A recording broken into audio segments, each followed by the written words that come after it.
Welcome to the Crafting Made Simple podcast. Before we jump right into today's topic, make sure you click the link in the description to sign up for the Crafting Made Simple newsletter.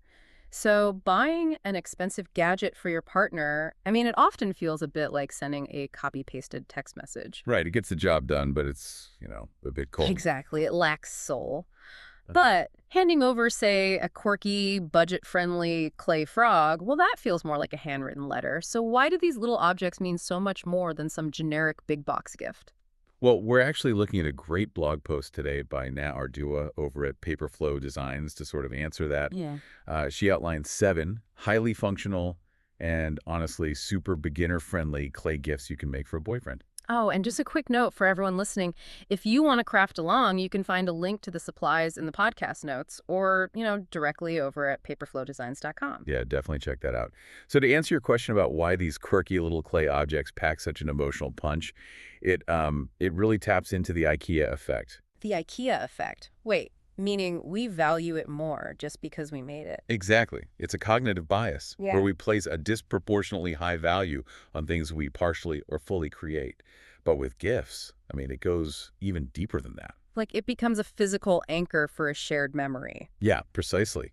Take the mini record player or the fries and ketchup catch-all bowl from her blog post. Oh, I really love the fries bowl. Like, it's not just a place for him to dump his keys after work. Right. It's a tangible callback. Yeah, like to that specific 2 a.m. diner run you took together. You're gifting the memory itself, not just a bowl. And the best handmade pieces, they don't just anchor past memories. They actually create an engine for future ones. Which is where that waffle-themed tic-tac-toe board really stands out. Oh, absolutely. That one is so clever. Right. Instead of standard plastic X's and O's, you're moving around these tiny sculpted blueberries and tats of butter. It completely transforms a static piece of home decor into this ongoing date night ritual over weekend brunch. It turns a one-time gift exchange into an interactive, shared event. But, okay, let's unpack this for a second. Sure, what's on your mind? Well, I hear the word clay, and my brain instantly jumps to my kitchen covered in fine dust.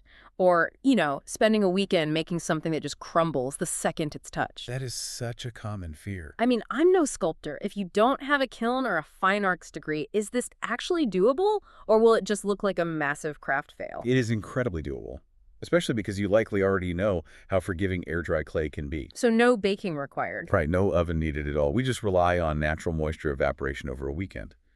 But the real secret to beginner sculpting isn't having, incredible fine motor skills. Nah.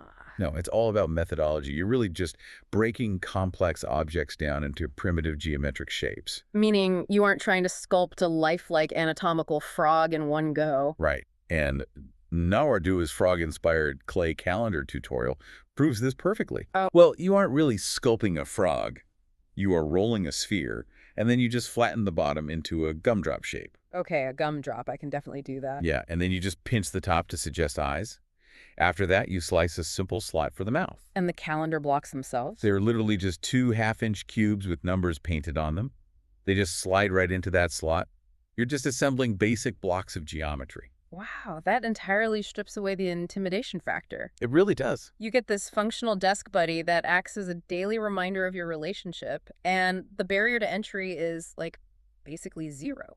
And because that barrier is so low, and these items inherently carry that highly personal charm we talked about, this hobby scales beautifully. Like turning it into a business. Exactly. Ney Ardua actually points out that these specific types of quirky, customized pieces frequently transition into profitable side hustles. Really? Like at craft fairs or online? Yeah, because people inherently crave that authenticity. They want that handwritten letter feel. So you really don't need a massive budget to celebrate your unique relationship. Not at all. Just some basic geometry and a little thought. Well, before we wrap up, don't forget to keep that creative momentum going by signing up for the Crafting Made Simple newsletter. Just click the link in the description before you go.